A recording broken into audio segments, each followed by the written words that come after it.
दोस्तों, आज का हमारा वीडियो का टॉपिक है ज्योमेट्री का एक टॉपिक है ट्रायंगल, त्रिभुज, जिसका हिंदी मीनिंग होता है त्रिभुज। आइए देखते हैं त्रिभुज किसे कहते हैं। क्या लिखा हुआ है, तीन भुजाओं से घिरी हुई समतल बंद आकृति को त्रिभुज कहलाती है। ठीक है, जो कि तीन भुजाओं, यहाँ पे हो गया ए, बी और सी, ये तीन भुजा है।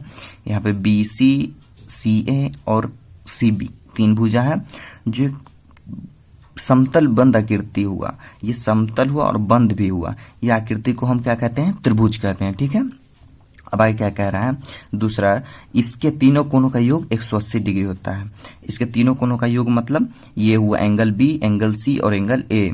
यहाँ पे लिखा हुआ angle B plus angle A plus angle C, जो तीनों कोणों का योग 180 डिग्री होता है। इससे ज्यादा 180 डिग्री से ज्यादा इस तीनों का कोण का योग नहीं होगा। ठीक है, उसके आगे देखते हैं त्रिभुज के प्रकार, मतलब ये त्रिभुज होते हैं तो कितने टाइप्स के होते हैं, कितने प्रकार के होते हैं। तो इसमें एक आता है, एक होता है भुजा के आधार पर इसको विभाजित किया जाता है त्रिभुज के प्रकार को, और एक कोण के आधार पर त्रिभुज के प्रकार को विभाजित किया जाता है। ठीक है, आइए आगे देखते हैं। उसके बाद एक है यहाँ पे एक फॉर्मूला दिया हुआ है परिमाप, जिसको पी या पेरीमीटर बोलते हैं। ठीक है, तो उसको कैसे मतलब पेरीमीटर निकालने का क्या फॉर्मूला होता है। ठीक है, तो ए प्लस बी प्लस सी, मतलब ये हुआ ये एक भुजा, दो भुजा और ये दो भुजा, तीनों भुजों का योग हो जो होता है वही परिमाप होता है हमारा। और एक दिया हुआ एस, ये होता है हमारा अर्ध परिमाप। अर्ध परिमाप क्या होता है, ए प्लस बी प्लस सी का हाफ, ये होता है हमारा अर्ध परिमाप। ठीक है, तो आइए अब आगे देखते हैं त्रिभुज के प्रकार को। देखिए, इसमें सबसे हमारा पहला प्रकार है त्रिभुज के प्रकार में भुजाओं के आधार पर त्रिभुज के प्रकार, जिसमें त्रिभुज को भुजाओं के आधार पर बांटा गया है। ठीक है, तो उसमें पहला हमारा प्रकार है भुजाओं के आधार पर में पहला है विषम बाहु त्रिभुज। आइए देखते हैं विषम बाहु त्रिभुज किसे कहते हैं। वह त्रिभुज जिनकी तीनों भुजाओं की लंबाई अलग अलग हो उसे विषम बाहु त्रिभुज कहते हैं। जैसे ये एक त्रिभुज है हमारा, जिसमें ये एक भुजा है ए, एक भुजा बी, एक भुजा सी।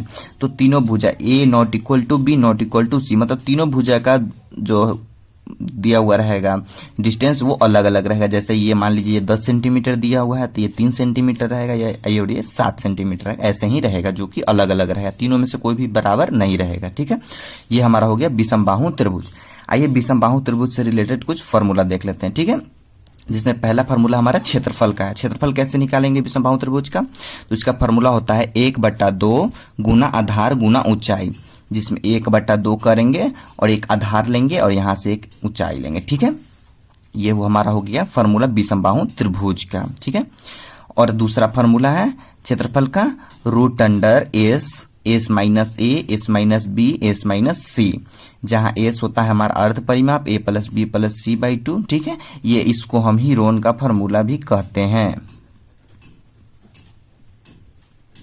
ये हमारा हीरोन सूत्र भी होता है। ठीक है, और तीसरा फॉर्मूला है क्षेत्रफल निकालने का 1/2 गुना a into b into sine theta, ये भी एक फॉर्मूला हमारा क्षेत्रफल निकालने का। ठीक है, ये हम कब निकालते हैं, जब हमारा दो डिस्टेंस दिया हुआ हो ए और बी, कोई भी यहाँ पे दो दिया हुआ और उसके बीच का यहाँ पे एक थीटा का हमारा वैल्यू दिया हुआ, जैसे ये 30 डिग्री है और इसका वैल्यू और इसका वैल्यू दिया गया और ये हमें नहीं दिया गया है, तब हम उस टाइप के क्वेश्चन के लिए हम ये फॉर्मूला लगाते हैं। ठीक है, और ये जो हमारा फॉर्मूला हुआ क्षेत्रफल का S, s minus a, s minus b, s minus c, कोई भी तीनों एंगल जब दिया हुआ तो हम ये फॉर्मूला लगाते हैं। ठीक है, अगला है दूसरा हमारा प्रकार है समद्विबाहु बाहु त्रिभुज।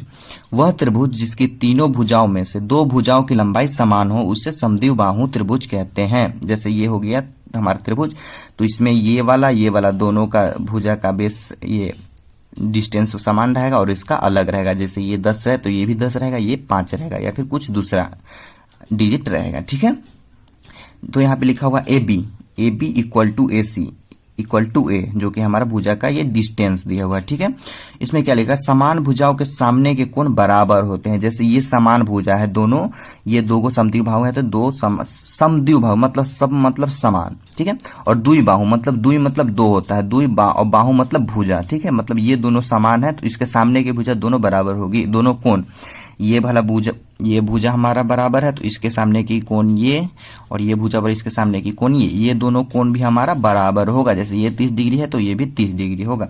ठीक है, ये है हमारा समद्विबाहु त्रिभुज का फॉर्मूला, जो कि होता है हमारा ऊंचाई h equal to 1/2 √4a² minus b²। ये सभी फॉर्मूला इंपॉर्टेंट है, याद कर लीजिएगा इसे। और क्षेत्रफल का फॉर्मूला होता है 1/2 गुना b इंटू एच, जहां पर ये फॉर्मूला हमारा h जो वैल्यू हमारा ये निकला है और इसमें 1/2 इंटू b से गुना कर देंगे तो हमारा फॉर्मूला ये आ जाएगा। 1/2 से गुना करेंगे तो 1/4 और b से गुना करेंगे तो ऊपर में b और √4a² माइनस b²। ठीक है। अब हमारा तीसरा टाइप समबाहु त्रिभुज। ठीक है।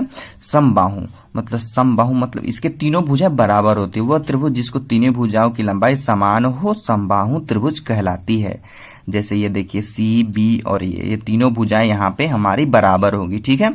और तीनों भुजा जब बराबर होगी तो तीनों कोण भी बराबर होगी। ठीक है। जैसे पिछले वाले समद्विबाहु में हमने देखा था कि दो भुजा जिसकी बराबर तो उसके दो के सामने वाली दोनों कोण भी बराबर थी, इसलिए इसमें तीन भुजा बराबर तो तीनों को सामने वाली कोण बराबर होगी। इसके सामने ये, इसके सामने ये और इसके सामने ये बराबर होगी। और समबाहु त्रिभुज की प्रत्येक कोण बराबर होगी और कितना होगी, 60 डिग्री होगी। ठीक है। आइए इसके फॉर्मूला को देखते हैं। इसका फर्स्ट फॉर्मूला होता है सूत्र समबाहु त्रिभुज का ऊंचाई का फॉर्मूला होता है h का √3/2 इंटू ए। यहाँ पे ये भी a है, ये भी a है और ये भी a है हमारा। ठीक है। इसको a है, ये भी हमारा a है। ठीक है। हमारा समबाहु त्रिभुज में।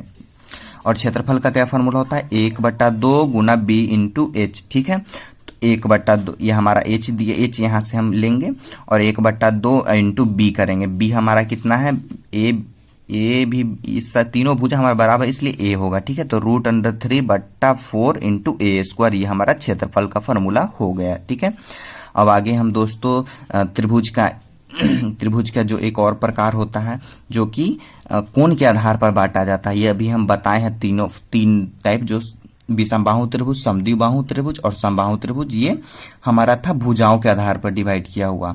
अब आगे वीडियो में जो हम बताएंगे वो कोण के आधार पे विभाजित किया हुआ है, तो वो हम नेक्स्ट वीडियो में बताएंगे। ठीक है। अगर ये वीडियो आपको अच्छा लगा हो तो लाइक, शेयर और सब्सक्राइब जरूर करें। धन्यवाद।